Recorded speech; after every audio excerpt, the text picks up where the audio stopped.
Welcome to our YouTube channel MICS Education. Subscribe our channel and click the notification button to get more updates. এখানে আপনারা WBCS, PSC, SSC, railway এবং অন্যান্য যে কোনো সরকারি চাকরির জন্য প্রস্তুতি নিতে পারেন আমাদের অভিজ্ঞ শিক্ষকদের কাছ থেকে। তাহলে আজকেই যোগাযোগ করুন আমাদের সাথে নিচে দেওয়া নম্বরগুলিতে। ধন্যবাদ। অশোকের ধম্মের কথা বলেছিলাম, তাই তো? অশোক, ওকে। আমি এখানটায় খুলে রেখেছিলাম। উপগুপ্তের কাছে, উপগুপ্ত নামক একজন বৌদ্ধ সন্ন্যাসীর কাছে অশোক দীক্ষা গ্রহণ করেছিল। ওকে, শিবের উপাসক ছিলেন প্রথম জীবনে অশোক। তারপর তিনি বৌদ্ধ সন্ন্যাসী উপগুপ্তের কাছে দীক্ষা নিয়ে বৌদ্ধ ধর্ম গ্রহণ করেন এবং বৌদ্ধ ধর্ম প্রচারের উদ্দেশ্যে তিনি একটা নিজস্ব ধর্মের উদ্ভাবন করেন, যেটাকে আমরা অশোকের ধম্ম বলে থাকি। ওকে, যেখানে জেনারেলি সমস্ত ধর্মের প্রতি সমানভাবে শ্রদ্ধাশীল থাকাটা হচ্ছে অশোকের ধর্মের মূল উদ্দেশ্য। এতটা হয়েছিল, তাই তো? হ্যাঁ স্যার। এবার লেখো অশোকের যে শিলালিপিগুলো, অশোকের দেখো 14টি শিলালিপি পাওয়া গেছে। অশোকের মোট 14টি শিলালিপি পাওয়া গেছে। দেখো অশোকের মোট 14টি শিলালিপি পাওয়া গেছে। অশোকের মোট 14টি শিলালিপি পাওয়া গেছে, যেগুলো প্রাকৃত ভাষা এবং ব্রাহ্মী হরফে লেখা। প্রাকৃত ভাষা, ল্যাঙ্গুয়েজ ছিল প্রাকৃত, আর হরফ ছিল ব্রাহ্মী। হরফ বলতে যেটাকে স্ক্রিপ্ট বলে থাকি, SCRIPT, স্ক্রিপ্ট বলতে যেটাকে হরফ বলে থাকি।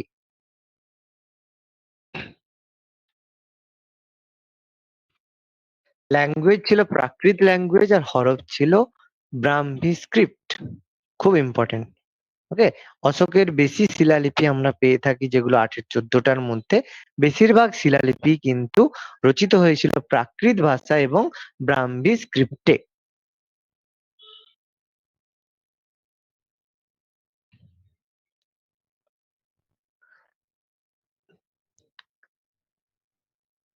লেখা হয়েছে। হ্যাঁ স্যার। ওকে, লেখো তিনি ধর্ম মহামাত্র নামে একটি বিশেষ কর্মচারী নিয়োগ করেন। দেখো লেখা আছে, দেখো তিনি ধর্ম মহামাত্র নামে একটি বিশেষ কর্মচারী নিযুক্ত করেন। তিনি ধর্ম মহামাত্র নিযুক্ত করেছিলেন ভগবান বুদ্ধের বাণী প্রচারের জন্য। তিনি ধর্ম মহামাত্র নিয়োগ করেছিলেন ভগবান বুদ্ধের বাণী প্রচারের জন্য, যারা ভারতের বিভিন্ন স্থানে গিয়ে গৌতম বুদ্ধের বাণী প্রচার করত। সেই পোস্ট ছিল ধর্ম মহামাত্র। ধর্ম মহামাত্র নামক কর্মচারীরা ভগবান বুদ্ধের বাণী প্রচার করতেন ভারতের বিভিন্ন স্থানে গিয়ে। মানে রাজ্যের মধ্যে বিভিন্ন স্থানে গিয়ে তারা ধর্ম প্রচার করত।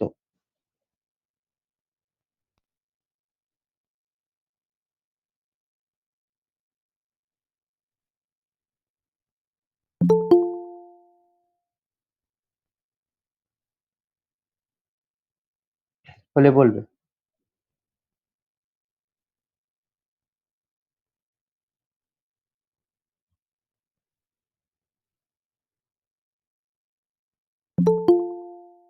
হয়ে গেছে স্যার। এবার দেখো এই দুটো পয়েন্ট আমি তোমাদের অলরেডি বলেছিলাম, আবার লিখে রাখো। তিনি তার পুত্র মহেন্দ্র এবং কন্যা সংঘমিত্রাকে শ্রীলঙ্কা বা সিংহলে পাঠিয়েছিলেন বৌদ্ধ ধর্ম প্রচারের জন্য। ওকে, আর ঐতিহাসিক জেমস প্রিন্সেপ প্রথম অশোকের শিলালিপির পাঠোদ্ধার করেছিলেন। খুব ইম্পর্টেন্ট দুটো ইনফরমেশন। জেমস প্রিন্সেপ প্রথম অশোকের শিলালিপি পাঠোদ্ধার করেন এবং তিনি তার পুত্র এবং কন্যা, পুত্র মহেন্দ্র এবং কন্যা সংঘমিত্রাকে শ্রীলঙ্কায় পাঠিয়েছিলেন বৌদ্ধ ধর্ম প্রচারের জন্য।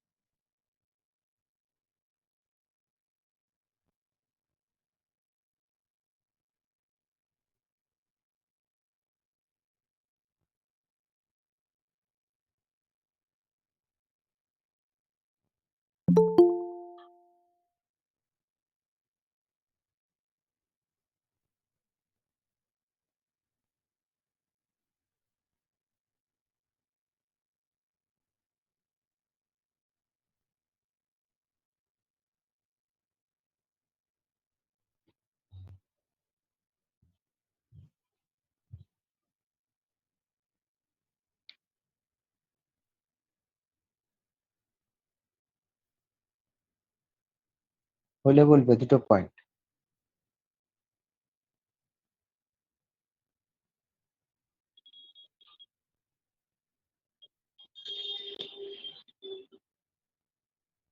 নেক্সট পয়েন্টটাও লিখবে, খুবই ইম্পর্টেন্ট। অশোক ছিলেন প্রথম রাজা যিনি তার কীর্তি পাথরে খোদাই করেন। এর আগে যেসব রাজা ছিলেন তাদের কীর্তি কিন্তু কখনো পাথরে খোদাই করা হতো না। এই জন্য খুব ইম্পর্টেন্ট, অশোক ছিলেন প্রথম রাজা যিনি তার কীর্তি পাথরে খোদাই করেছিলেন। পাথরে খোদাই মানে বিভিন্ন স্থানে গিয়ে তিনি পাথর খোদাই করে তার কীর্তি সম্পর্কে বলেছিলেন।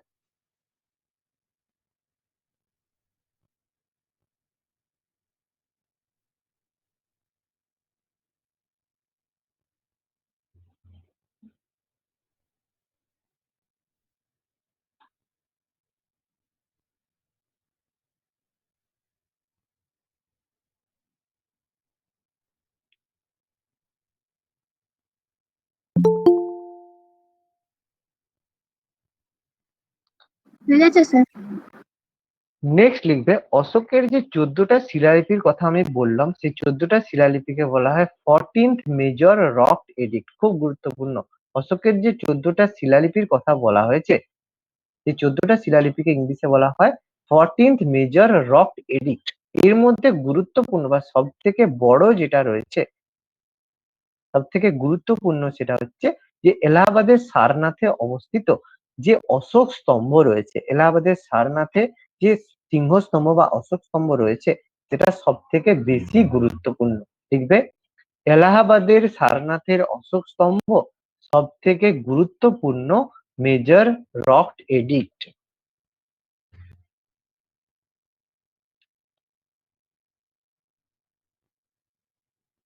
আর নেক্সট লিখবে, কলিঙ্গ রক এডিক্টে, কলিঙ্গ অনুশাসনে অশোক নিজেকে বলেছেন যে সকল প্রজাই আমার সন্তান, অর্থাৎ সর্বপ্রজেষু সন্তান মম, এরকম একটা টার্ম রয়েছে। সকল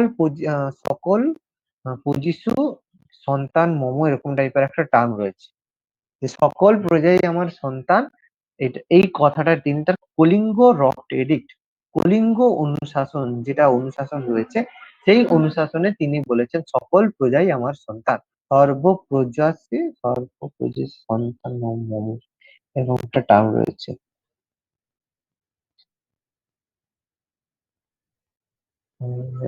টার্মটা এখন মনে আসছে না। সকল পঁচিশের সন্তান মম, এরকম টাইপের একটা টার্ম আছে। জাস্ট এইটা লিখে রাখো তাহলেই হবে।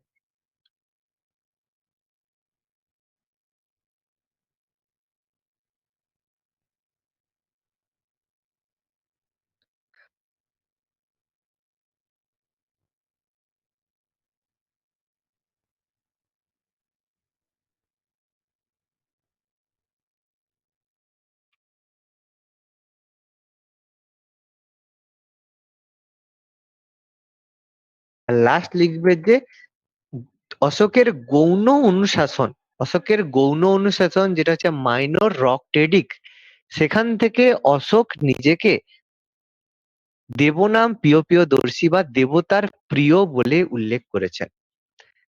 মেজর রক এডিক্টে, মেজর রক এডিক্ট সব থেকে গুরুত্বপূর্ণ মেজর রক এডিক্ট হচ্ছে সারনাথের সিংহস্তম্ভ। কলিঙ্গ রক এডিক্টে, কলিঙ্গ অনুশাসনে অশোক বলেছেন সকল প্রজাই আমার সন্তান, সকল প্রজাসে সন্তান মম, এরকম একটা কথা রয়েছে। আর মাইনর এডিক্টে, গৌণ অনুশাসনে, অর্থাৎ মেজর আর মাইনর এডিক্ট আমি আগের দিন ক্লাসে বলেছিলাম, যেগুলো সাইজে বড় স্তম্ভ হয়ে থাকে সেগুলোকে মেজর বলা হয়, আর যেগুলো ছোট হয় সেগুলোকে মাইনর বলা হয়। মাইনর রক এডিক্টে অশোক নিজেকে দেবনাম প্রিয়দর্শী বলেছেন বা দেবতার প্রিয় বলে উল্লেখ করেছেন।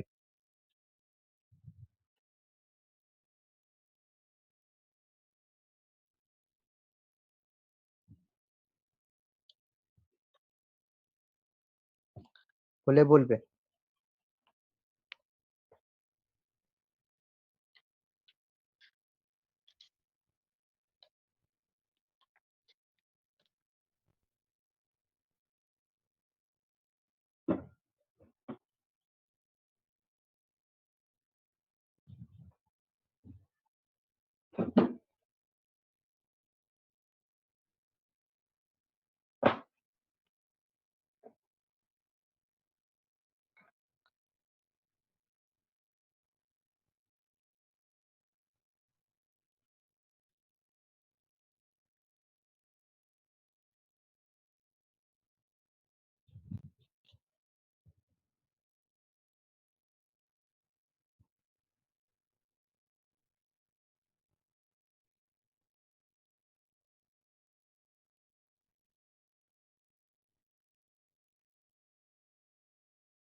হয়ে যাচ্ছে স্যার। এবার দেখো অশোকের যে স্তূপ নির্মিত হয়েছিল, অশোকের নির্মিত যে সাঁচি স্তূপ ছিল, লেখো সাঁচি স্তূপ সবচেয়ে বৃহত্তম স্তূপ ছিল। স্তূপ বলতে কি বৌদ্ধ ধর্মের যে স্তূপ রয়েছে, যে বৌদ্ধ ধর্মের যেখানে সন্ন্যাসী বৌদ্ধ সন্ন্যাসীরা থাকে সেগুলোকে স্তূপ বলা হয়। সেই সাঁচি স্তূপ ছিল সব থেকে বৃহত্তম অশোকের দ্বারা নির্মিত। ঐতিহাসিক ভিনসেন্ট স্মিথের মতে খুব গুরুত্বপূর্ণ, অশোক ছিলেন মানবজাতির প্রথম ধর্মগুরু। পরীক্ষায় কোশ্চেন এসে থাকে যে অশোক ছিলেন মানবজাতির প্রথম ধর্মগুরু, উদ্ধৃত বক্তব্যটি কার? ওকে, বলতে হবে ঐতিহাসিক ভিনসেন্ট স্মিথ। আর অশোকের পরবর্তী শাসক বলা হয়, যে অশোকের যে সাকসেসর বা পরবর্তী শাসক বলা হয় কুণালকে। ওকে, এই কুণালকে বলা হয় অন্ধ শাসক বা ব্লাইন্ড এম্পায়ার। অশোককে কুণালকে অন্ধ শাসক বা ব্লাইন্ড এম্পায়ার কেন বলা হয়? কারণ কোনো কোনো জায়গায় বলা আছে যে কুণাল ছিলেন একজন জন্মান্ধ, অর্থাৎ জন্ম থেকেই তিনি অন্ধ ছিলেন। আবার বিভিন্ন ঐতিহাসিকের মতে যে অশোক নিজে হাতে তার পুত্র কুণালকে অন্ধ করে দিয়েছিলেন, এবং অন্ধ থাকার কারণে যে কোনো কজেই হোক কুণাল অন্ধ ছিলেন বলে কুণালকে বলা হয় ব্লাইন্ড এম্পায়ার বা অন্ধ শাসক। খুব গুরুত্বপূর্ণ। ওকে, আর মৌর্য বংশের শেষ শাসক ছিল বৃহদ্রথ। এই বৃহদ্রথকে হত্যা করে তার সেনাপতি পুষ্যমিত্র শুঙ্গ সিংহাসনে বসে শুঙ্গ বংশের সূচনা করে।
বলে বলবে। হয়েছে স্যার। ওকে, এবার অশোকের দেখো যে মুখ্য অনুশাসন রয়েছে, যে 14টা মুখ্য অনুশাসন রয়েছে, প্রত্যেকটায় কি কি রয়েছে সেই সম্পর্কে লেখা রয়েছে। সবগুলো লিখতে হবে না, শুধু অশোকের মুখ্য অনুশাসন বলে দেখো। প্রথম মুখ্য অনুশাসন লেখো। প্রথম মুখ্য অনুশাসনটা লিখবে যে প্রথম মুখ্য অনুশাসন অনুযায়ী পশু বলি নিষিদ্ধকরণ করা হয়েছে। প্রথম মুখ্য শাসন অনুযায়ী পশু বলি নিষিদ্ধকরণ করা হয়েছে।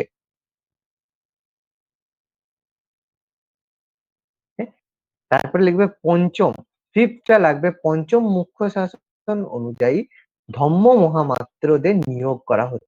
ধর্ম মহামাত্র কাদের বলা হয়? ধর্ম মহামাত্র একটু আগেই বললাম, যারা বিভিন্ন যারা জায়গায় গিয়ে বুদ্ধদেবের বাণী প্রচার করে।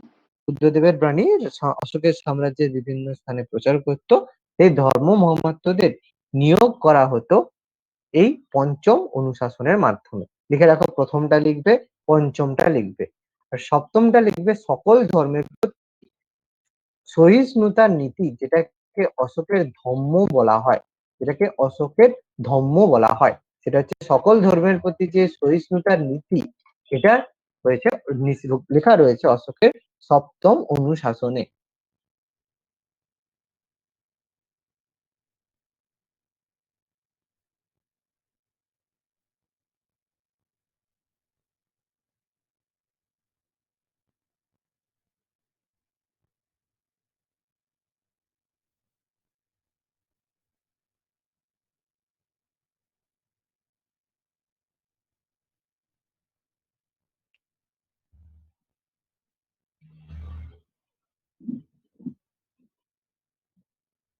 লেখা হয়েছে তিনটা?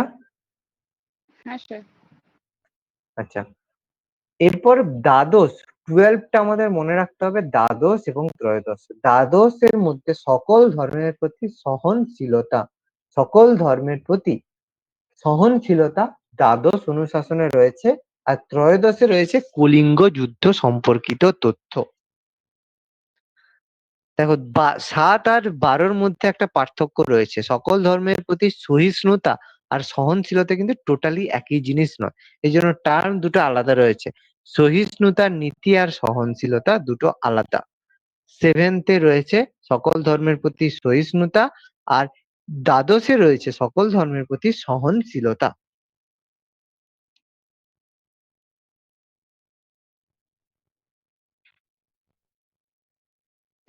12 আর 13টা লিখবে।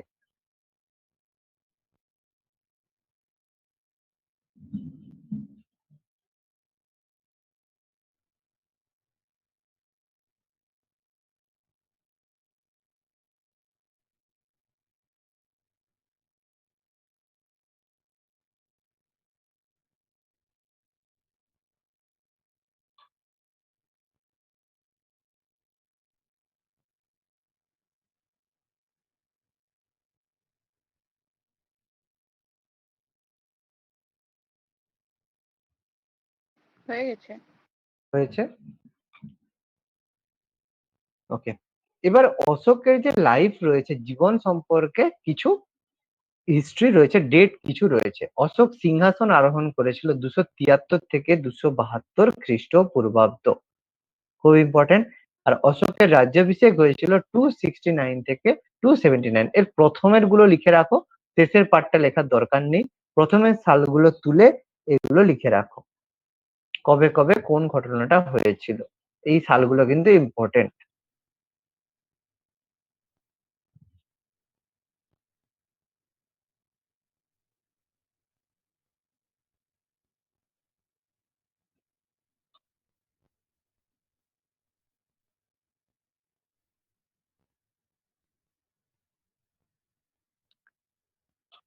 প্রথম চারটা লিখবে, সিংহাসন আরোহণ, রাজ্যাভিষেক আর কলিঙ্গ যুদ্ধ। আর হচ্ছে এটাও লিখবে অশোকের যে বুদ্ধ গয়া ভ্রমণ। বুদ্ধ গয়া গিয়েছিলেন 259-এ, অর্থাৎ কলিঙ্গ যুদ্ধের পরে তিনি বুদ্ধ গয়া গিয়েছিলেন এবং সেখান থেকে তার ধর্মযাত্রার সূচনা হয়েছিল।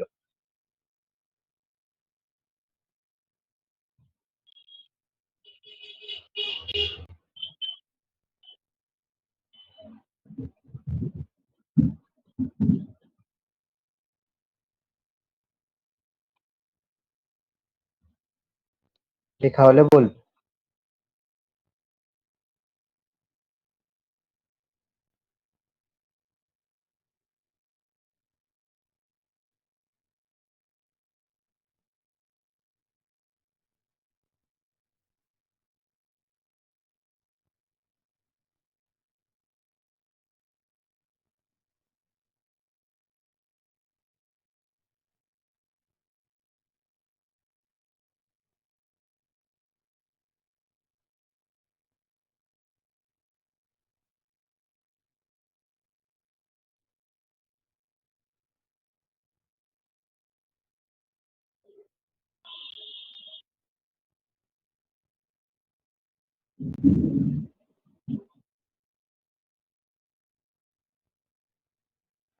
স্যার হয়ে গেছে।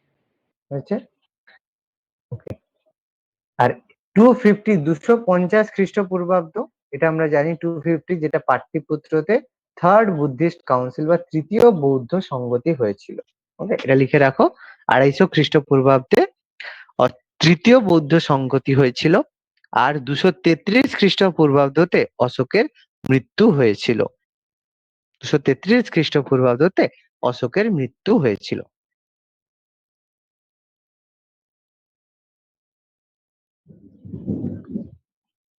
এই দুটো লিখে রাখো।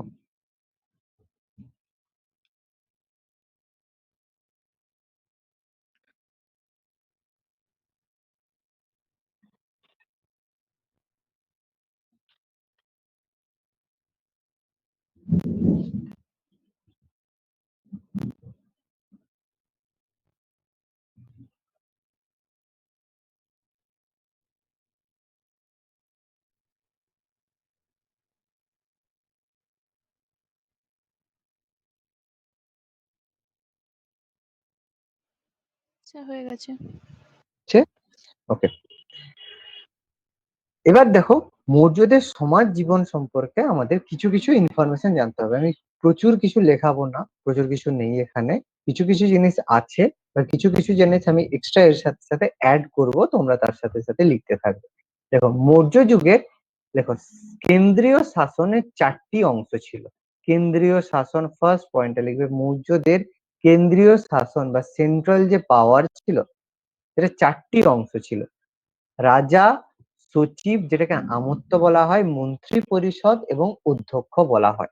খুব ইম্পর্টেন্ট কিন্তু, 4টে যে সমাজ জীবনের মধ্যে সেন্ট্রাল পাওয়ারের মধ্যে কেন্দ্রীয় শাসন 4টি অংশে বিভক্ত ছিল।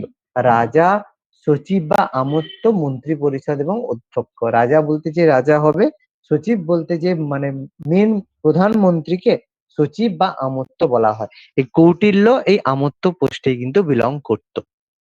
এবার মন্ত্রী রয়েছে বিভিন্ন মানে জায়গার, অর্থমন্ত্রী, তারপর বিভিন্ন মানে কি বলবো তোমার হচ্ছে অর্থমন্ত্রী, তারপর বিভিন্ন শাস্তি দেওয়ার জন্য মন্ত্রী, ট্যাক্স কালেকশনের মন্ত্রী, এবং কিছু কিছু জায়গায় তাদেরকে ট্রেনিং দেওয়ার জন্য আবার অধ্যক্ষ নিযুক্ত থাকতো। 4টে পোস্ট লিখবে। মৌর্য যুগের রাজাকে বলা হতো রাজন, রাজাকে স্পেশালি বলা হতো রাজন। ওকে, এবং এই যুগে রাজাদের বলা হতো দেবনাং প্রিয় বা দেবতার প্রিয় বলা হতো। মৌর্য যুগের রাজাদের বলা হতো স্যার একটু দেবতার আস্তে বলুন, প্রিয়। লিখছি। লেখো লেখো, আমি স্ক্রিন সরাচ্ছি না, ধীরে ধীরে লেখো, আমি দুবার তিনবার রিপিট করছি।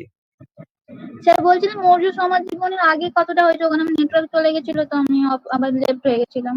আচ্ছা, একটু একটু আগে একটু হয়েছে, আমি রেকর্ডিংটা দিয়ে দেবো, ওখানে দেখে নেবো, ঠিক হ্যাঁ আছে? স্যার বলছি কতটা আর কি, কটা পয়েন্ট লিখতে হবে জায়গাটা ছেড়ে রাখবো তাহলে। মোটামুটি একটু কপেজ হবে বলো তো অনিন্দিতা, বলে দাও তো। ও কতটা লিখেছিল তাহলে স্যার অশোকের সংক্ষিপ্ত জীবনে অতটা লিখে নিয়েছি, ওর পরে। ও, তাহলে আর ওর কিছু পরে হয়নি এটাই তো, শুরু হয়েছে। ওর পরে এটাই শুরু হয়েছে, আর কিছু নেই। ও আচ্ছা, ঠিক অশোকের আছে। অশোকের ইয়ারের মধ্যে 4টে থেকে 5টা শুধু সাল আছে, আর কিছু নেই। 5টা হ্যাঁ শুধু স্যার হ্যাঁ ওটা সাল। সাল লিখে আছে। নিয়েছি। হুম, তাহলে হয়ে গেছে, আচ্ছা, তাহলে ঠিক হয়ে আছে। গেছে। এই দুটো সাল এক্সট্রা, তার মানে তুমি হয়তো লেখনি। 250 তৃতীয় বৌদ্ধ সংগতি আর অশোকের মৃত্যু, এই দুটোই লেখা হয়নি। এর আগের এইগুলো আচ্ছা লেখা ঠিক হয়েছে, আছে। দেখো এই 4টে লিখেছিলে, দেখে নাও। হ্যাঁ স্যার ওই অশোকের ধর্মযাত্রার সূচনা এবং বুদ্ধগয়ার ব্যাস ব্যাস ভ্রমণ ওই পর্যন্ত ব্যাস, লিখেছি। তাহলে এই দুটো লেখনি, 250 লেখনি আর 233টা লেখনি, ব্যাস। আচ্ছা ঠিক আছে। আচ্ছা, এগুলো লেখো, আমি বারবার ঘুরে ঘুরে রিপিট করছি, কোনো চাপ নেই। বারবার আমি ঘুরে ঘুরে বলছি, কানে ঢুকবে, শুনতে পাবে। কেন্দ্রীয় শাসন 4টি ভাগে, রাজা, আমত্ত, মন্ত্রী পরিষদ এবং অধ্যক্ষ। রাজাদের বলা হতো রাজন, এবং এই রাজাকে সেই সময় বলা হতো দেবতাদের প্রিয় বা দেবনাং প্রিয়, অর্থাৎ রাজা হচ্ছে দেবতাদের প্রিয় হিসেবে রাজাকে ডিনোট করা হতো, যে রাজা হচ্ছে দেবতার সবচেয়ে প্রিয় লোক। ওকে, এই জন্য রাজাকে কিন্তু এই সময় বলা হতো রাজন বলা হতো। Okay? এই সময় গুপ্তচর বিভাগ ছিল, খুব গুরুত্বপূর্ণ, যেটা আমরা আগের যুগে আমরা সে বারিদ গুপ্তচর আমরা পরবর্তীকালে পাবো। এরকম গুপ্তচর বিভাগের কর্মীদেরকে বলা হতো দৌবারিক আর প্রতিবেদক, এবং গুপ্তচরও বলা হতো, কিন্তু এই দুটো পোস্ট দৌবারিক আর প্রতিবেদক হচ্ছে কিন্তু বেশি ইম্পর্টেন্ট। পরীক্ষায় কোশ্চেন আসে মৌর্য যুগের দুটো গুপ্তচর কারা কারা ছিল। দৌবারিক হচ্ছে গুপ্তচর একটা পোস্ট ছিল, আর প্রতিবেদকও ছিল একটা গুরুত্বপূর্ণ গুপ্তচর পদ। Okay? দৌবারিক আর প্রতিবেদক, দৌবারিক এবং প্রতিবেদক। ঠিক আছে? ধীরে ধীরে লেখো, আমি ঘুরে ঘুরে বলবো, কোনো অসুবিধা নেই।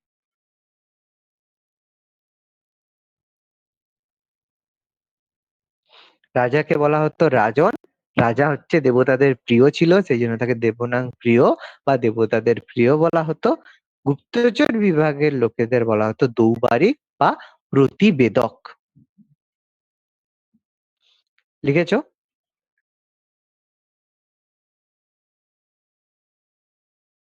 হ্যাঁ স্যার। তারপরে লিখবে অর্থশাস্ত্রে উল্লেখিত দুটি গুপ্তচর পোস্ট কি।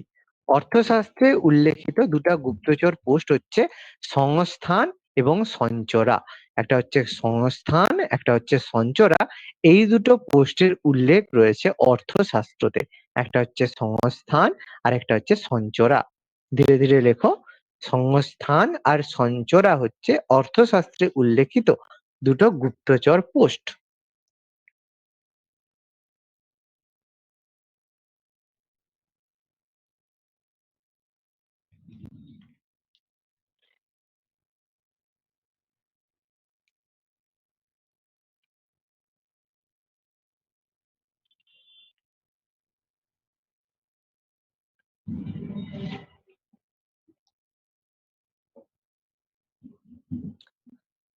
হয়ে গেছে। ওকে, নেক্সট লেখো, এই সময় কিছু ধনবান আর শ্রেষ্ঠীর উল্লেখ পাওয়া যায়, অর্থাৎ যারা জমির দ্বারা ধনবান হয়ে থাকে। জমির দ্বারা বলতে যাদের কাছে বেশি পরিমাণে জমি রয়েছে তাদেরকে জমি দ্বারা ধনবান বলা হয়ে থাকে। আর কিছু জন রয়েছে যারা বাণিজ্যের মাধ্যমে বড়লোক হয়ে থাকে। দুটোর পার্থক্য লিখে রাখো। দেখো, জমির দ্বারা ধনবান, জমির দ্বারা যারা বড়লোক হয়েছে তাদেরকে ধনবান বলা হতো। আর বাণিজ্যের মাধ্যমে যারা ধনবান হয়ে ওঠে, ধনবান ছিল, তাদেরকে বলা হতো শ্রেষ্ঠী। ওকে, সরি, উল্টো একটু একটু ভুল লেখা বললাম। জমির দ্বারা যারা বড়লোক হতো তাদেরকে বলা হতো গৃহপতি। ওকে, জমির দ্বারা যারা বড়লোক হতো তাদেরকে বলা হতো গৃহপতি।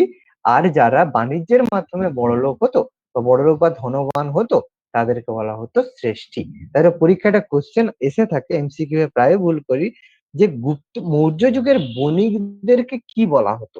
অপশনে তোমরা পনি করে দেবে, কিন্তু পনিটা অ্যান্সার ভুল হবে।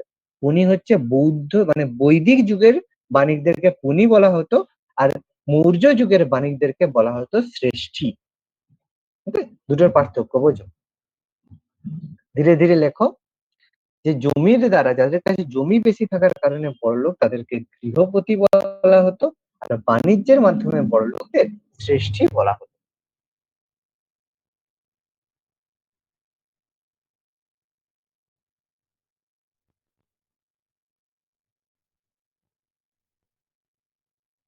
বলে বলবে।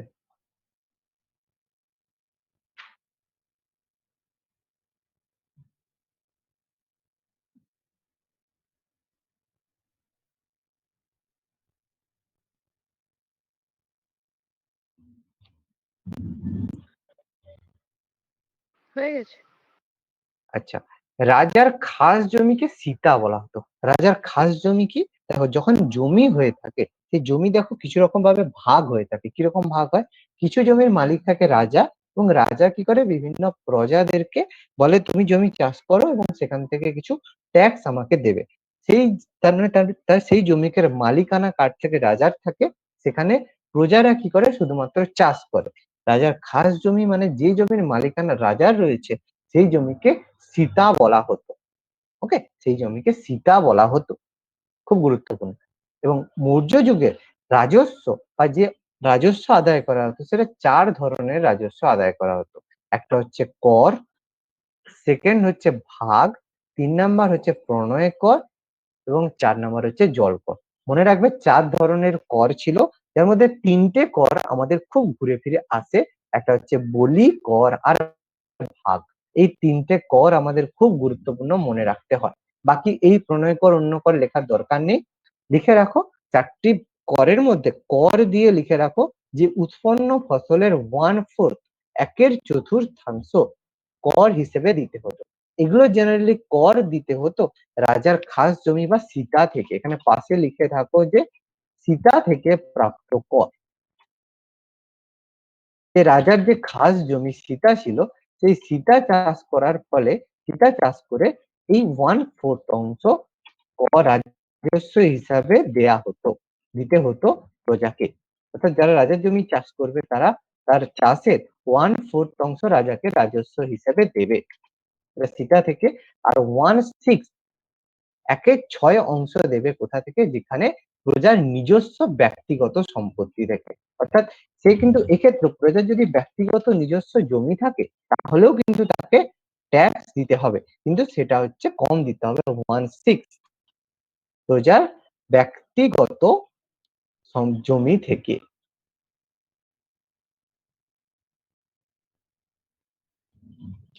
প্রজার ব্যক্তিগত জমি থেকে।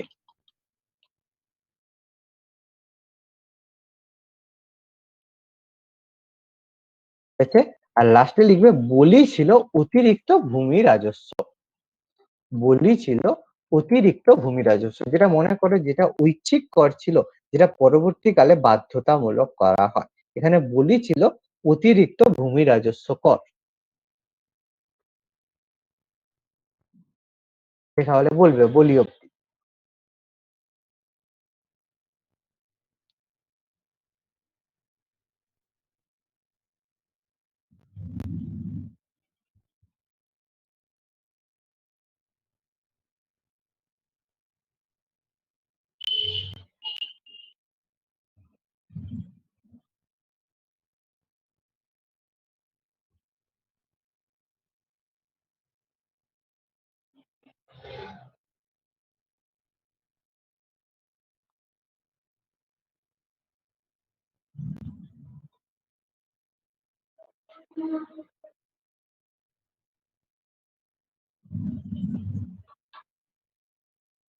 হয়ে গেছে স্যার। আচ্ছা, এবার লেখো যে মৌর্যদের সেনাবাহিনী 6টি বিভাগে বিভক্ত ছিল। মৌর্যদের সেনাবাহিনী 6টি বাহিনীতে বিভক্ত ছিল, মানে 6টা পার্টে বিভক্ত ছিল, যেটা গ্রিক বিবরণী অনুযায়ী লেখা হয়। গ্রিক বিবরণী মানে জেনারেলি মেগাস্থিনিসের লেখা ইন্ডিকা বই থেকে আমরা জানতে পারি এটা, যে চন্দ্রগুপ্ত মৌর্যের সেনা বিভাগ 6টি বাহিনীতে বিভক্ত ছিল। ওকে, এটা লেখো। মেগাস্থিনিসের মত অনুযায়ী চন্দ্রগুপ্ত মৌর্যের সেনাবাহিনী 6টি বিভাগে বিভক্ত ছিল।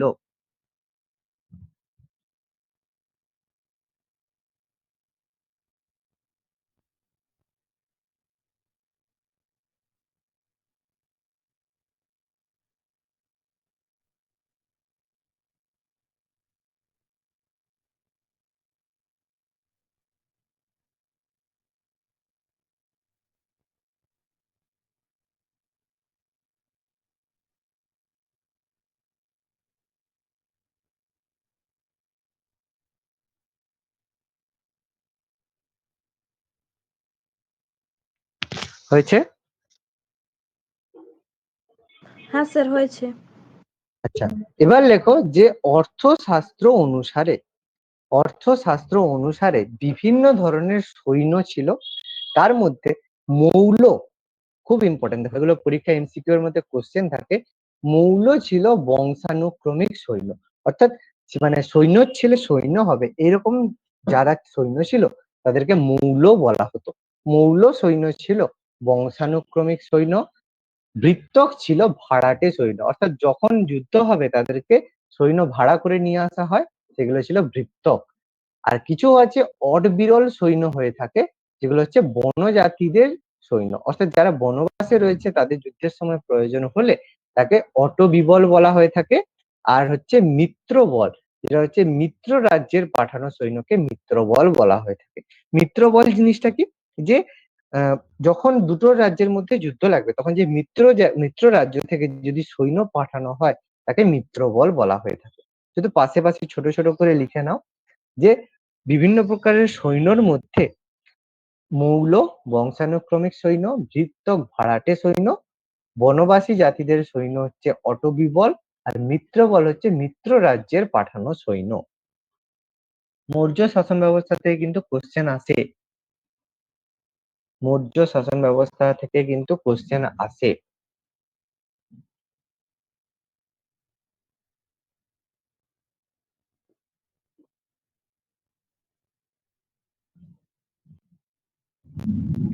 স্যার বনবাসী জাতিদের সৈন্য বলতে?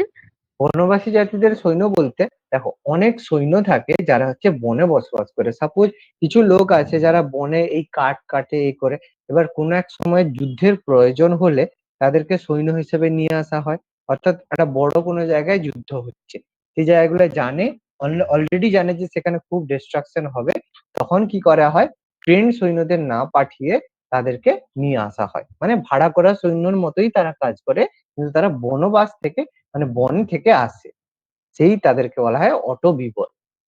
বুঝা গেছে দুটোর মধ্যে পার্থক্য। ভাড়াটে সৈন্য মানে দেখো আমাদের এখনো দেখো যে সেন্ট্রাল গভর্নমেন্টের যে যখন কোন একটা জায়গায় যখন ভোট হয় দেখবে একটা কথা দেখবে, কেন্দ্রীয় সরকারের কোম্পানিরা আসছে, এরকম হচ্ছে কথাগুলো তোমরা শুনে থাকবে।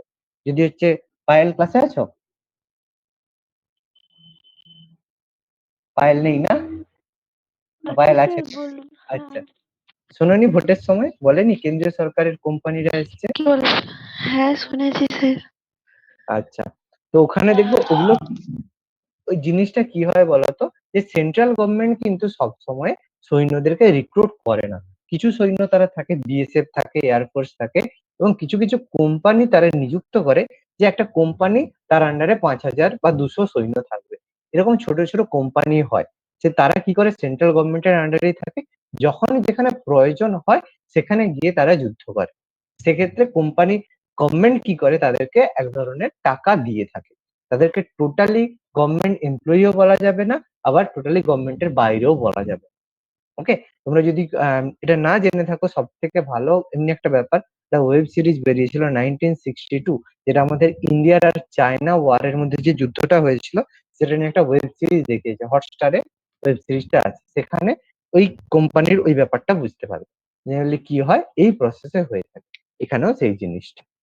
ওকে, চারটে লেখা হয়েছে, 4 প্রকারের সৈন্য। হ্যাঁ স্যার। হ্যাঁ স্যার।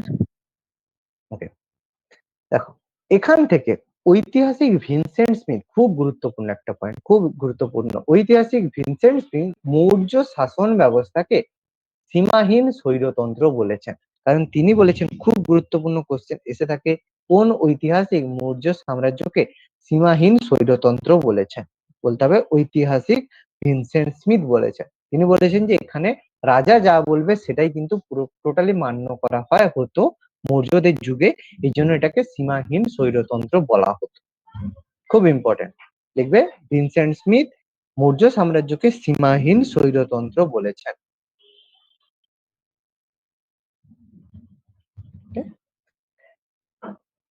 নেক্সট লিখবে মেগাস্থিনিস তার ইন্ডিকা গ্রন্থে সমাজে 7টি শ্রেণীর উল্লেখ করেছেন। মেগাস্থিনিস আমরা জানি গ্রিক পর্যটক মেগাস্থিনিস, যিনি চন্দ্রগুপ্ত মৌর্যের দরবারে এসেছিলেন। চন্দ্রগুপ্ত মৌর্যের দরবারে এসেছিলেন, এসে তিনি সেখানে ইন্ডিকা গ্রন্থ লিখেছিলেন। ইন্ডিকা গ্রন্থ থেকে আমরা পাটলিপুত্র নগরী সম্পর্কে জানতে পারি, এবং জানতে পারি যে সেই সময় সমাজে 7টি শ্রেণীর উল্লেখ ছিল। কি কি শ্রেণী লিখতে হবে না, শুধু এটা লিখলেই হবে, মেগাস্থিনিসের ইন্ডিকা বই থেকে আমরা সমাজে 7টি শ্রেণীর উল্লেখ পেয়ে থাকি।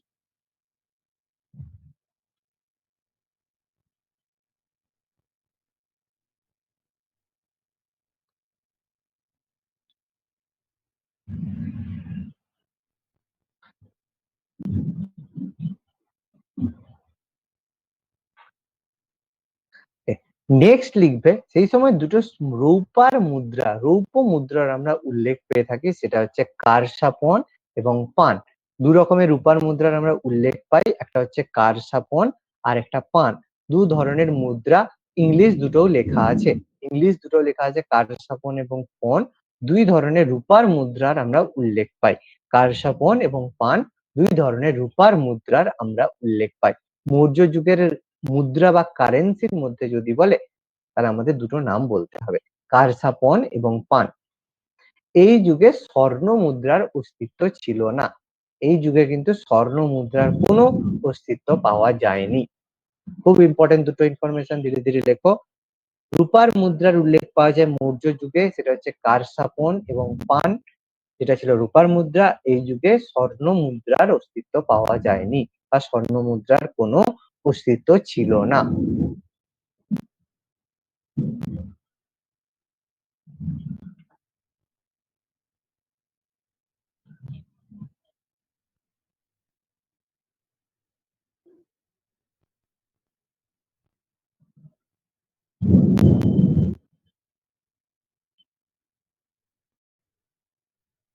বললে বলবে। হয়ে গেছে স্যার। ওকে, নেক্সট লিখো মৌর্যদের রাজ রাজভাষা, অর্থাৎ রাজভাষা বা অফিসিয়াল ল্যাঙ্গুয়েজ ছিল প্রাকৃত। মৌর্যদের অফিসিয়াল ল্যাঙ্গুয়েজ ছিল প্রাকৃত, খুব গুরুত্বপূর্ণ। অপশনে মানে সংস্কৃত থাকবে, বাংলা থাকবে। অফিসিয়াল ল্যাঙ্গুয়েজ ছিল প্রাকৃত ভাষা, এবং মৌর্যদের মূল শিক্ষা কেন্দ্র ছিল তক্ষশিলা বা তাক্ষশিলা। অফিসিয়াল ল্যাঙ্গুয়েজ ছিল প্রাকৃত, এবং মূল শিক্ষা কেন্দ্র ছিল তক্ষশিলা বা তাক্ষশিলা। এবং মৌর্য শিল্প যেটা পারসিক অর্থাৎ পারস্যের যে শিল্প দ্বারা টোটালি প্রভাবিত ছিল। মৌর্য শিল্প পারসিক শিল্প দ্বারা টোটালি প্রভাবিত ছিল এই কারণে, এবং মৌর্য শিল্প বেশিরভাগটাই ভারতীয় আদর্শে পরিকল্পিত ছিল বলে মৌর্য শিল্পকে দরবারি শিল্পও বলা হয়ে থাকে।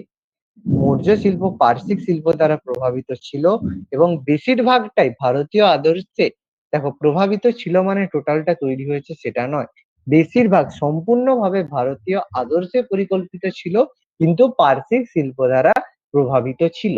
এই জন্য এই শিল্পকে আমরা দরবারি শিল্পও বলা হয়ে থাকে।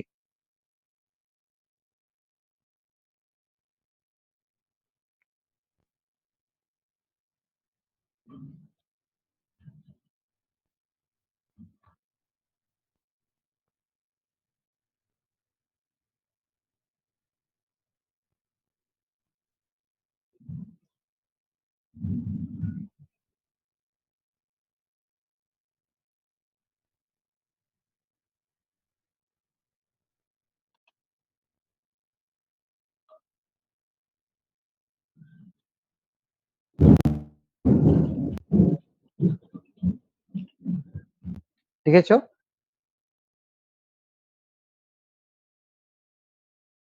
হ্যাঁ স্যার।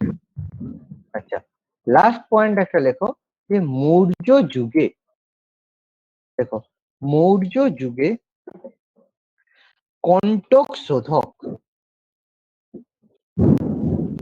কণ্টক শোধক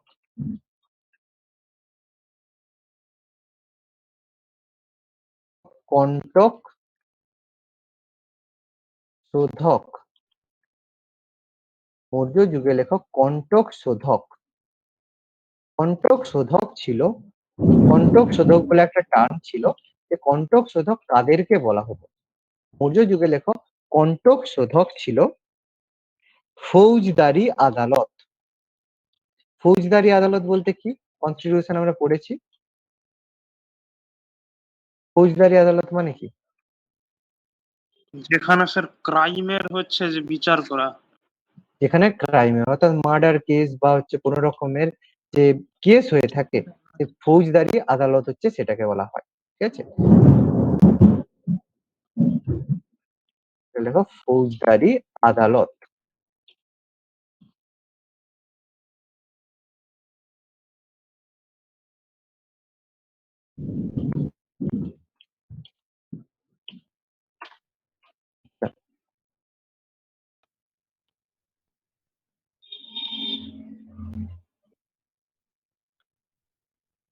আচ্ছা, লেখো চন্দ্রগুপ্ত মৌর্যের সময়ে, চন্দ্রগুপ্ত মৌর্যের সময়ে, চন্দ্রগুপ্ত মৌর্যের সময়ে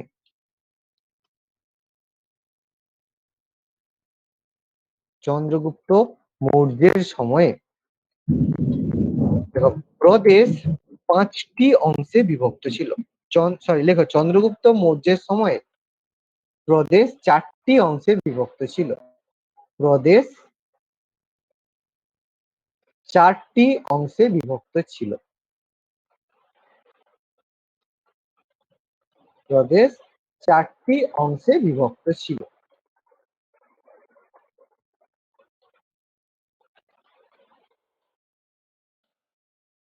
চন্দ্রগুপ্ত মৌর্যের সময়ে প্রদেশ 4টি অংশে বিভক্ত ছিল।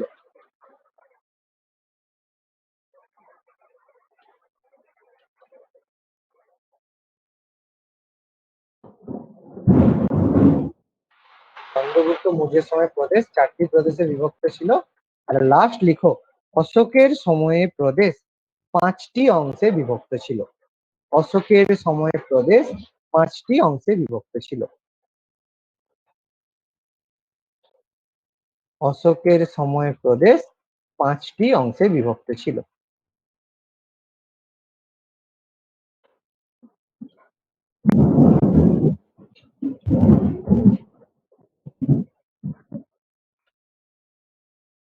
কমপ্লিট সবার?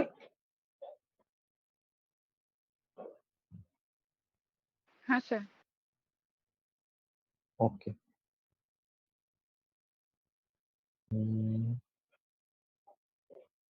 আচ্ছা এখানে ঠিক আছে এখানটা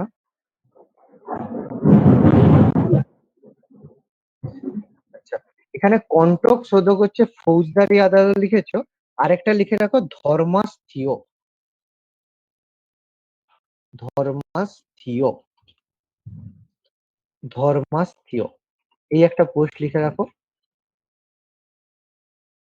আর আর ধর্মাস্থিয় এটা হচ্ছে দেওয়ানি আদালত।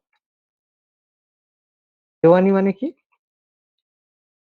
যেখানে জমি জমা দিয়ে মামলা হয়।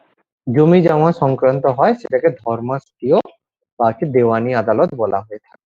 দুটো পয়েন্ট অ্যাড করে দাও। আচ্ছা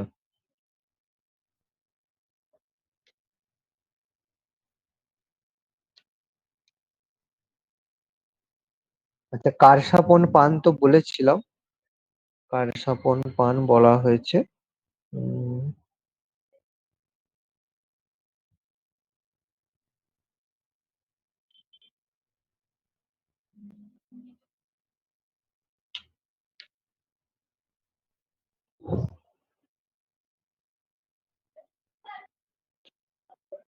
আচ্ছা একটা পয়েন্ট এখানে লেখা নেই, এটা বলতে পারবে যে অশোক অশোক গ্রিক রাজ্যে একজন দূত পাঠিয়েছিল, সেই দূত কে ছিলেন, মানে তার পোস্টটা কি ছিল বলতে পারবে? অশোক গ্রিক রাজ্যে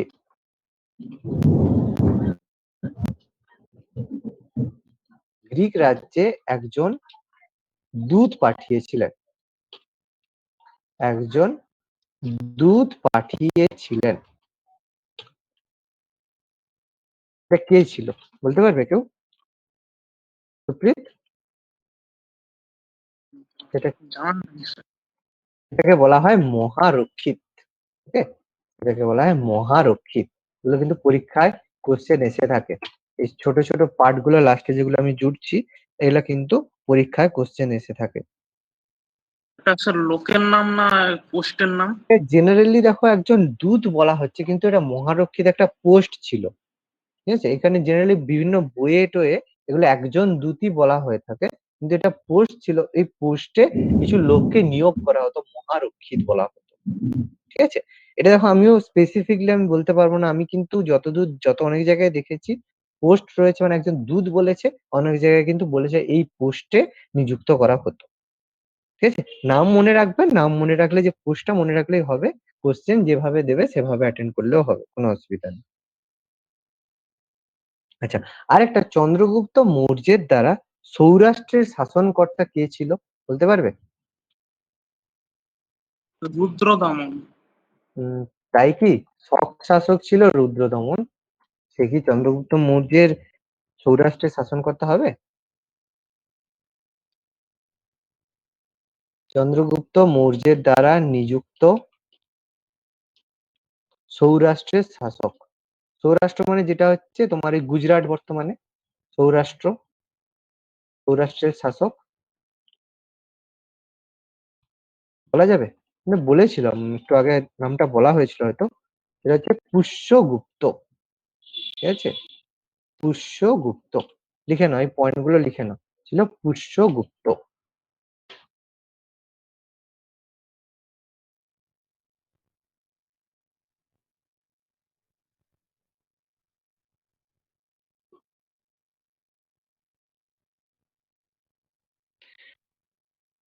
আচ্ছা এখানে একটা ইম্পর্টেন্ট ইনফরমেশন লেখা নেই, অশোকের যে শিলালিপি গুলো ছিল লিখে রাখো, এটা পরীক্ষার ক্ষেত্রে খুব ইম্পর্টেন্ট একটা কোশ্চেন। অশোকের, দেখো অশোকের তোপ্রা, তোপ্রা ও মিরাট স্তম্ভ, যে আমরা হচ্ছে স্তম্ভগুলো পড়েছিলাম গিরিশাসন পড়েছিলাম, সে অশোকের তোপরা ও মিরাট গিরিশাসন মানে এই দুটো জায়গায় তার স্তম্ভ ছিল, অশোকের স্তম্ভ ছিল। ঠিক আছে, অশোকের তোপরা আর মিরাট স্তম্ভ এটাকে দিল্লিতে নিয়ে গিয়েছিল কে? স্তম্ভটিকে দিল্লিতে নিয়ে যান কে? স্তম্ভটিকে দিল্লিতে নিয়ে যান কি হবে বলতে পারবে? কি হবে অ্যান্সার? আকবর হবে কি? না, এটা আকবর হবে না। আকবরের আরো আগে, সুলতানি যুগের আকবর। কে? মোহাম্মদ বিন তুগলক। সুলতানি যুগের আকবর মোহাম্মদ বিন তুগলক? কে? একটু লিখছি দেখো। ফিরোজ শাহ তুগলক। ফিরোজ শাহ তুগলক। ঠিক আছে, ফিরোজ শাহ তুগলক অশোকের তোপরা এবং মিরাট স্তম্ভটিকে দিল্লিতে নিয়ে গিয়েছিল ফিরোজ শাহ তুগলক। লাস্টের ইনফরমেশন গুলো কিন্তু পরীক্ষার জন্য খুব ইম্পর্টেন্ট, প্রায়ই কিন্তু এগুলো পরীক্ষায় আসে, এর জন্য আলাদা করে এগুলো কিন্তু লিখে দিচ্ছি, এগুলো কিন্তু লেখা ছিল না এখানে। আচ্ছা, আরেকটা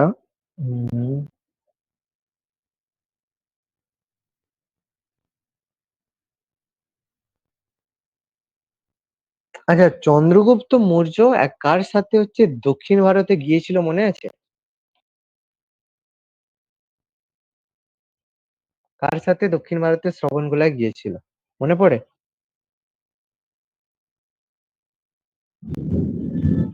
স্থূলভদ্র। তাই কি?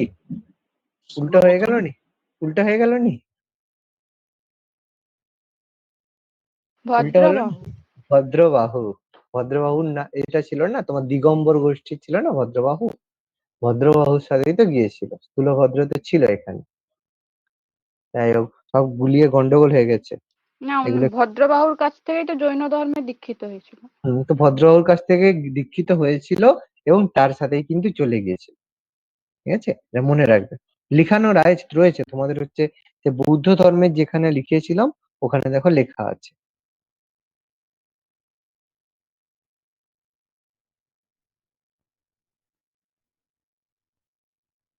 আচ্ছা,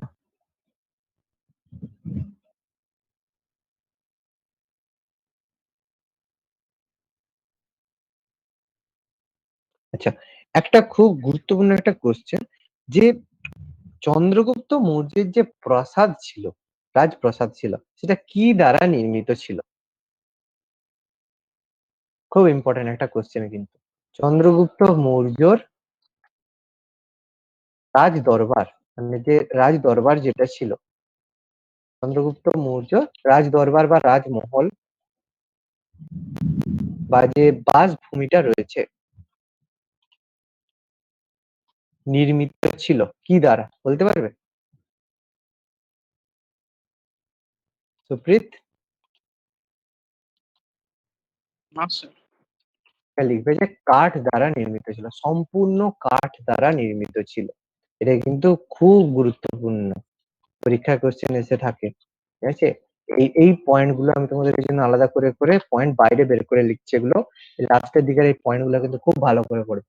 সম্পূর্ণ রাজমহল কিন্তু কাঠ দ্বারা নির্মিত ছিল। ঠিক আছে, যেটা বর্তমানে কুমডাহার কুমডাহার জায়গাতে রয়েছে রাজমহল। আমি এখানে লিখে দিচ্ছি জায়গাটা, ডাহার, কুমডাহার, বিহারের কুমডাহার।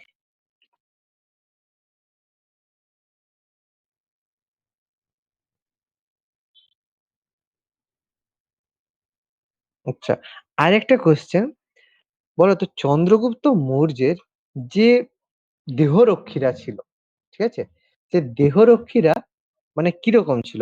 পুরুষ ছিল না নারী ছিল, না হচ্ছে তোমার হচ্ছে ক্লিবলিং, মানে মানে যেটাকে হচ্ছে আমরা বলে থাকি ওই যে হে টাইপের হিজড়া টাইপের বলে থাকি, তার মধ্যে কোনটা ছিল? উভয় লিঙ্গ। কি হতে পারে বলো?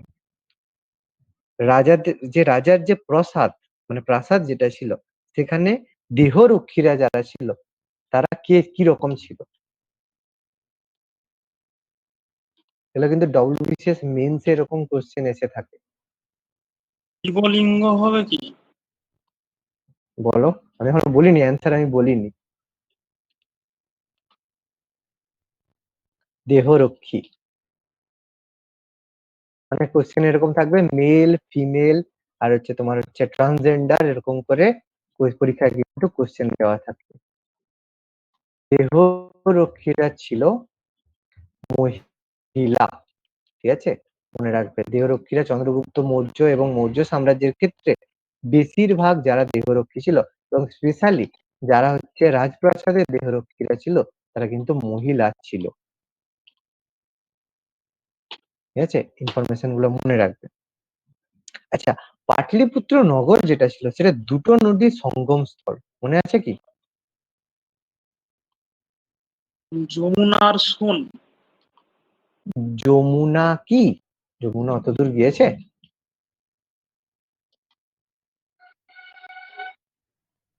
পাটলিপুত্র নগরী কি বলবে? যমুনা নয়, এটা গঙ্গা বলবে। ঠিক আছে, গঙ্গা আর সোন নদীর উপত্যকা, মানে গঙ্গা আর সোন নদীর সঙ্গম স্থল। গঙ্গা ও সোন নদীর সঙ্গম স্থল।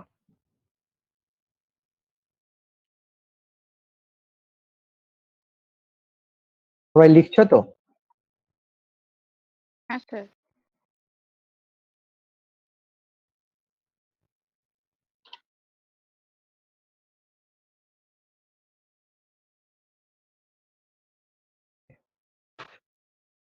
নেক্সট,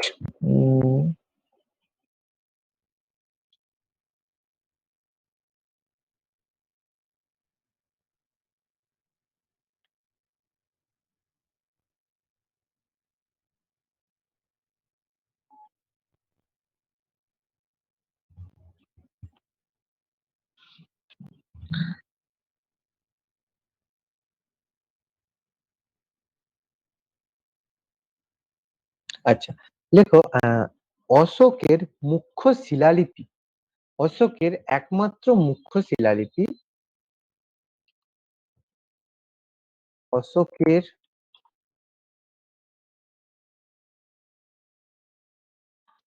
একমাত্র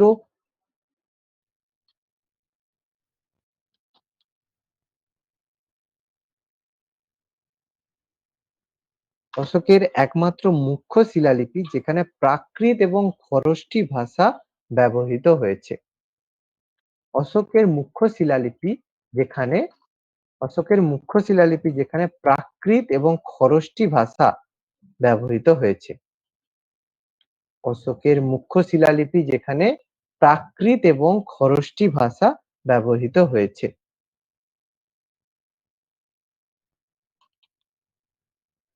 অশোকের মুখ্য শিলালিপি যেখানে প্রাকৃত এবং খরষ্টি উভয় ভাষাই ব্যবহৃত হয়েছে। সেগুলো লিখে রাখো। মন সেরা, এগুলো লিখে রাখো। মন সেরা আর শাহবাজ গড়ি। মন সেরা ও শাহবাজ গড়ি।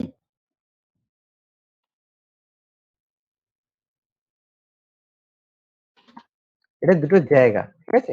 মুখ্য শিলালিপি যেখানে প্রাকৃত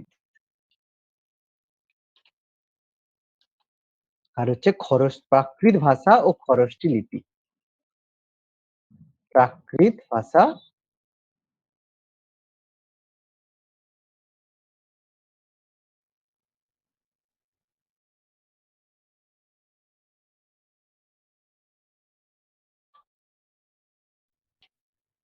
প্রাকৃত ভাষার খরষ্টি লিপি।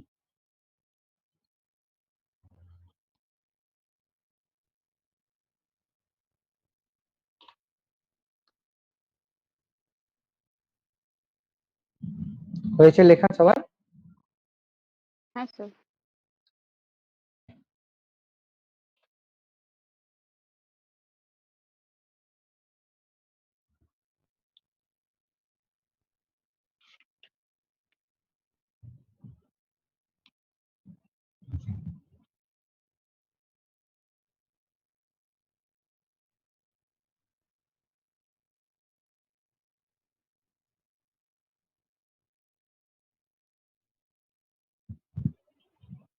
আচ্ছা, একটা জায়গায় আমি তোমাদের বলেছিলাম অশোক পূর্বজন্মে যে শৈব ছিল, এটা আমি বলেছিলাম যে এটা আমরা কোন বই থেকে জানতে পারি, বলতে পারবে? এটা আমি লেখাইনি মনে হয়, দেখো তো এটা লিখিয়েছিলাম কি? এই পয়েন্টটা মনে হয় দেওয়া নেই কোথাও। অশোক যে শৈব ছিলেন,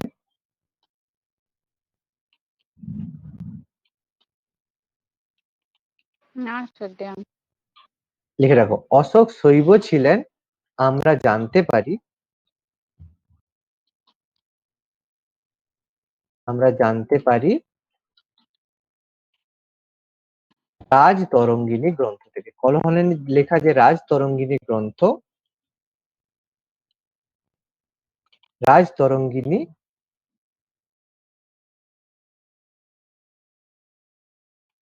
রাজ তরঙ্গিনী গ্রন্থ থেকে আমরা জানতে পারি অশোক শৈব ছিলেন। ঠিক আছে, খুব ইম্পর্টেন্ট ইনফরমেশন।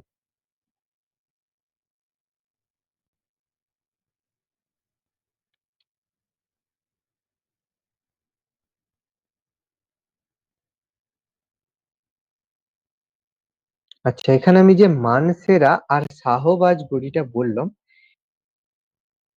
এই মানসেরা জায়গাটা লিখে রাখো তো, নাহলে পরে নিজেরা গুলিয়ে যাবে। এটা হচ্ছে কোথায় রয়েছে, এটা গুলিয়ে যাবে।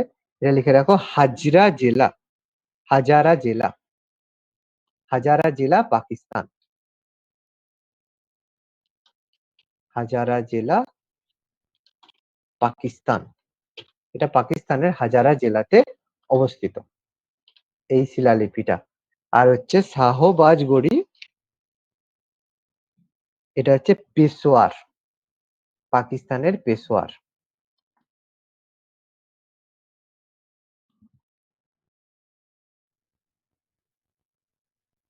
পেশোয়ার পাকিস্তান।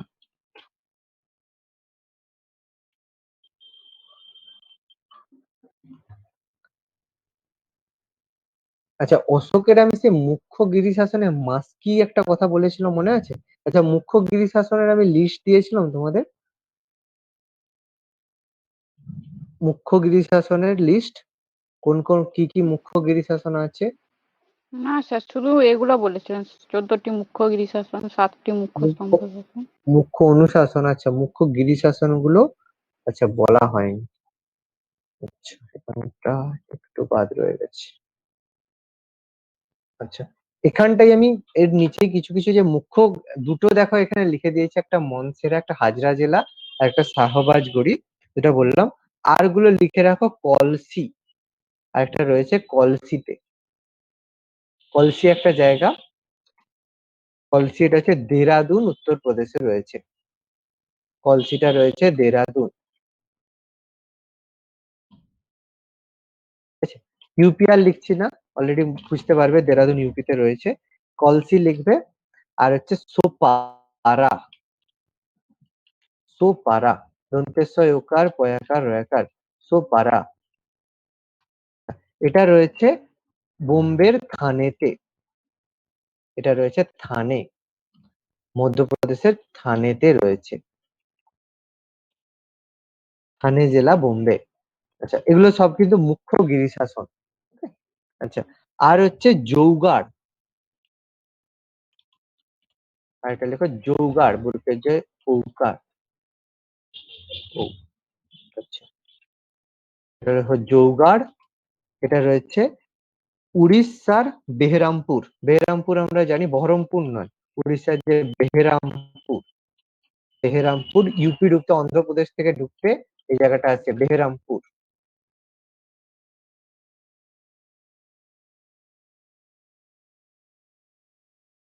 বেহরামপুর,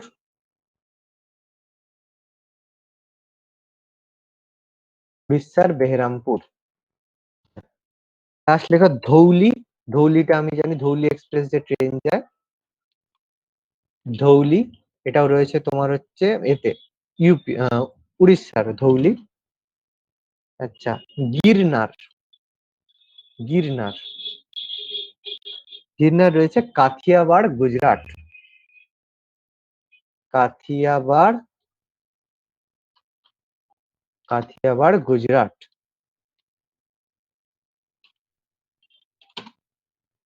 আচ্ছা, শাহবাজ গাড়ি বললাম, ইয়ারা গুডি, ইয়ারা গুড়ি, ইয়ারা গুড়িটা বলেছি, ইয়ারা গুড়িটা বললাম না, বলিনি, শাহবাজ গাড়িটা বলেছি, ইয়ারা গুড়ি। ইয়ারাগুড়িটা লেখো অন্ধ্রপ্রদেশ। অন্ধ্রপ্রদেশ। Okay? আর হচ্ছে মাস্কি, মাস্কিটা লেখো সেম অন্ধ্রপ্রদেশ।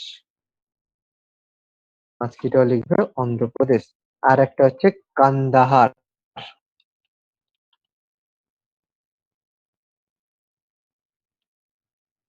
কান্দাহার আফগানিস্তান। কান্দাহার লেখার দরকার নেই আর, আফগানিস্তান। দেখো 10টা হচ্ছে মনে হয়। ইম্পর্টেন্ট দেখো 1 2 3 4 10টা হচ্ছে।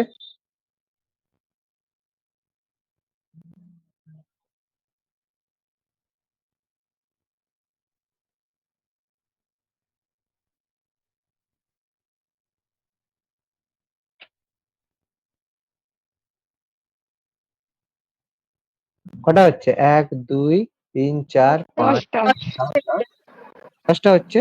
ব্যাস 10টা হচ্ছে। 10টা কেন্দ্রে এই 10টা জায়গায় 14টা শিলালিপি পাওয়া গেছে।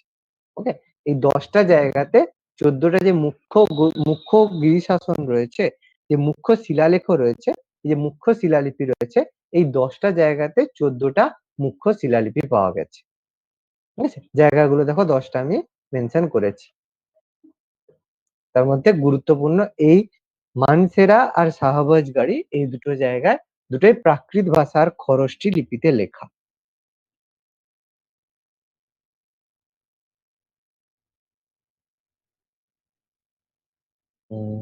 ওকে, ব্যাস ঠিক আছে, এতটাই মোটামুটি কমপ্লিট, আর এক্সট্রা কিছু দেওয়ার নেই। টপিক টোটাল ক্লিয়ার হয়েছে? কোনো ডাউট, কোনো কোশ্চেন আছে এর মধ্যে? ধন্যবাদ ভিডিওটি দেখার জন্য। আমাদের ভিডিওটি কেমন লাগলো অবশ্যই কমেন্ট বক্সে জানাবেন, এবং পরবর্তী ক্লাসের এই ধরনের ভিডিও পেতে অবশ্যই আমাদের চ্যানেল MICS এডুকেশন সাবস্ক্রাইব করবেন। ধন্যবাদ।